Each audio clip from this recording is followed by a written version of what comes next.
On the 14th of September 2007, 14-year-old Andrew Gosden went missing from King's Cross Station. Since then, many rumoured sightings have been reported, and numerous theories on Andrew's disappearance have been speculated. This is the story of Andrew Gosden.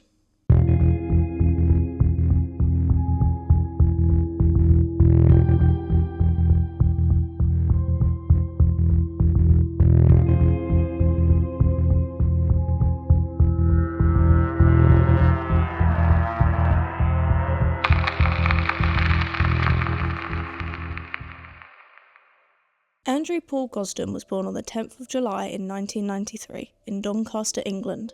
He lived with his parents and younger sister, who nicknamed him Rue, and were committed Christians. However, they had not baptised their children as to not impose their own beliefs onto them. Andrew was described as a home bird and rarely left the house, opting to stay inside and play video games. His father described him as absent-minded and potentially vulnerable, but mature for his age. He had participated in Cub Scouts as well, but stopped attending some months before his disappearance. At school, Andrew was a gifted and committed student with an attendance of 100%. He was also enrolled into the Young, Gifted and Talented programme. Although a very smart kid, Andrew had a neutral attitude to school and never really discussed school life or career prospects with his family. During the 2006 school summer holidays, Andrew attended a 2-week residential school at Lancaster University as part of the Young, Gifted and Talented programme, and when he returned, he was described as being enthusiastic from his time at the school. Andrew had a small group of friends, however his parents stated that he did not see them much, if at all, outside of school. He exhibited no signs of depression and no reports of bullying were noted. Although at the time of his disappearance Andrew was 14, it was said that he had looked younger than that, around 12 years old. He also wore strong prescription glasses and was deaf in his left ear. It is also important to note that Andrew did not own a phone at the time of his disappearance. It was 8 days into the new school year and Andrew was attending as normal. However, his parents had reported that in those 8 days, Andrew had deviated from his normal routine of getting the bus twice. Instead, he chose to walk home. The route was about 6.4 kilometres, which would have taken Andrew 1 hour and 20 minutes to walk. Though strange, this wasn't a concern until later.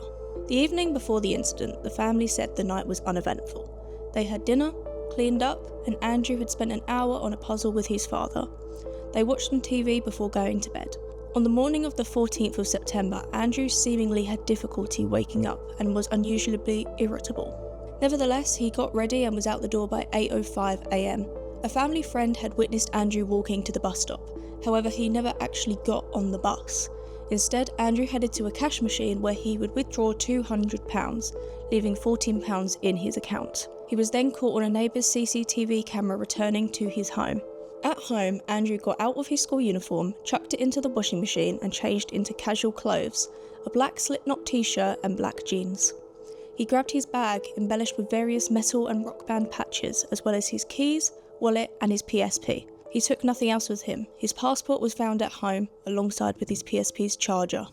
Despite withdrawing £200 from his account, Andrew had left £100 of birthday money at home. At 8:30 a.m, Andrew would leave his home for the last time.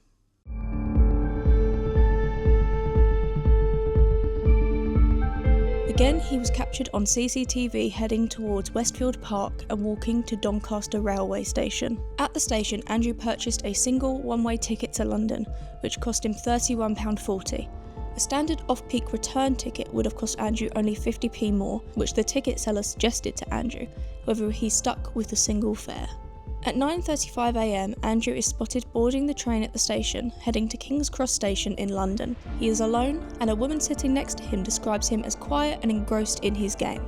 At this point, his absence from school was noted by his teachers, who were concerned as this was highly unusual for him. They attempted to phone the Gosdens, however, an error was made, and a different child's parents were called instead. The school left a voicemail to the wrong parents about Andrew's disappearance. The train arrives at King's Cross Station at 11:20 a.m, where Andrew was captured on CCTV exiting the train carriage, still alone, and leaving via the station's main entrance 5 minutes later. This was the last confirmed sighting of Andrew Gosden.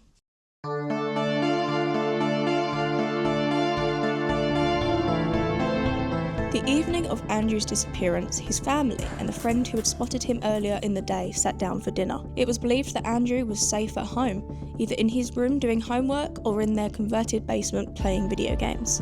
Later, it was discovered Andrew was in fact not at home, although initially his parents assumed he could be with a friend or a neighbour and lost track of time. As Andrew didn't have a phone, there was no real way to contact him directly, so they made some calls to neighbours and Andrew's school friends.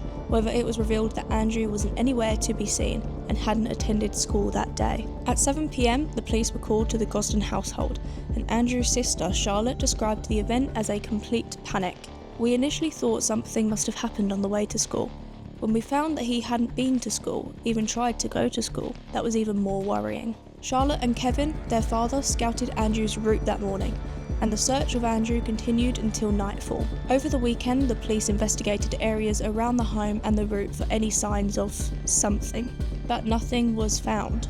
3 days later, the ticket seller who sold Andrew his ticket came forward and confirmed Andrew had travelled to London alone. She said she remembered him due to the fact that he refused a return ticket and insisted on the single fare. The Gosdens claimed the purchase of a single ticket wasn't as unusual as it seemed, as they had family and other people living in London that Andrew could possibly stay with. The Gosdens' relatives within London were contacted, and nearby areas were investigated by police as well. Flyers and posters with Andrew's picture were handed out to the people of London, around places that they thought Andrew might have found interesting and visited. However, nothing really turned up. Although Andrew's disappearance has not been solved, this has not stopped theorists online speculating about what could have happened.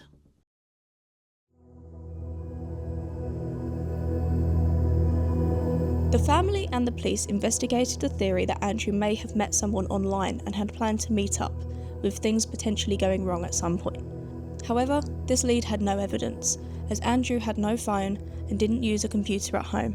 His father also stated that Andrew didn't have an email to set up an online account on his Xbox or PSP.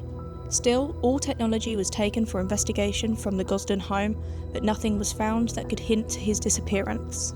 The argument that Andrew had planned to return home was also made, as he had left his PSP charger at home. However, this theory does not equate to the fact that Andrew insisted on purchasing a single one-way ticket instead of the 50p more return.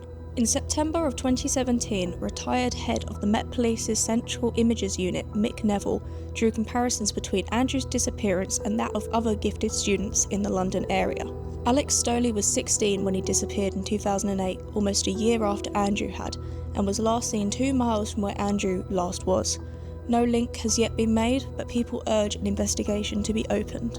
An investigation into why Andrew would want to travel to London was opened, with theories ranging from sightseeing to attending a show by 30 Seconds to Mars, who were playing the Brixton Academy that day, as well as Sixth playing a rescheduled farewell show at the Carling Academy. The venues are within walking distance from Andrew's last sighting, however no witnesses saw Andrew at these events, and no evidence pinpointed him to attending or even liking these bands.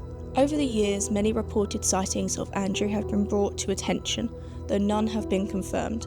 An article in The Times, written on the first anniversary of Andrew's disappearance, claimed that 122 possible sightings had been reported from all over Britain at the time, including 45 from London and 11 from Brighton. Andrew's father, Kevin, stated that within the first 2 weeks there were around 2 or 3 sightings of Andrew that seemed credible, as the witnesses had claimed to have spoken to Andrew. However, these sightings haven't been confirmed either.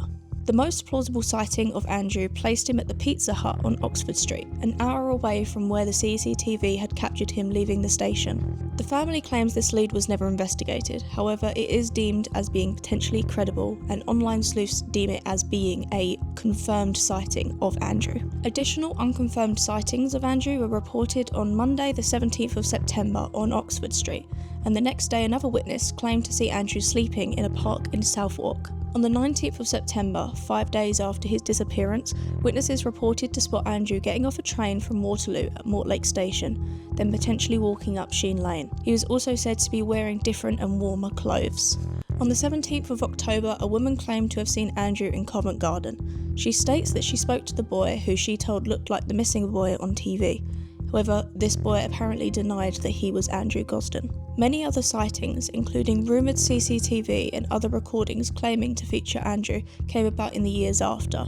though like the others, none have been confirmed or were even investigated by police. In 2022, South Yorkshire Police made a public statement claiming they had arrested two men aged 38 and 45 on the 8th of December 2021 under the suspicion of kidnapping and human trafficking. The older man was also rumouredly tied to possessing indecent images of children. Although a direct connection at this point wasn't stated by police, Kevin Gosden made a statement thanking the public for their support. In September of 2023, the two men were released without charge, and the police said they were confident the two men played no part in Andrew Gosden's disappearance.